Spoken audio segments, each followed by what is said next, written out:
निवडणुकीसाठी इच्छुकांची जोरदार मोर्चेबांधणी, अर्थपूर्ण चर्चा, निवडून येण्यासाठी नेत्यांच्या वारसांचे ठराव.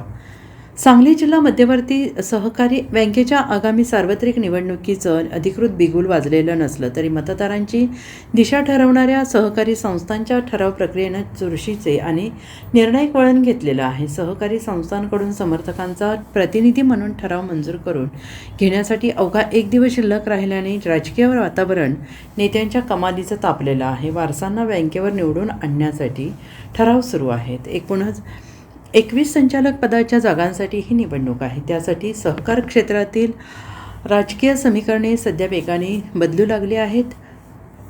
विविध कार्यकारी सेवा संस्था, नागरी पतसंस्था, पणन प्रक्रिया, दूध, औद्योगिक, गृहनिर्माण आणि मजूर संस्थांमधून प्रतिनिधींचे ठराव निश्चित करण्याचे काम सध्या अंतिम टप्प्यात आलेलं आहे आणि हे ठराव पूर्ण झाल्यानंतर अंतिम मतदार यादी तयार होण्याचा मार्ग मोकळा होणार आहे. एका ठरावासाठी लाखो रुपयांची बोली लागल्याची जोरदार चर्चा सहकार वर्तुळात रंगलेली आहे. निवडणूक प्रक्रिया 22 नोव्हेंबरपूर्वी पूर्ण करणे बंधनकारक आहे. त्यामुळे संस्था ठरावांची मुदत संपल्यानंतर प्रारूप मतदार यादी प्रसिद्ध करणे, त्यावर हरकती आणि आक्षेप मागवणे, त्यानंतर अंतिम मतदार यादी जाहीर करणे असे टप्पे पार पडणार आहेत.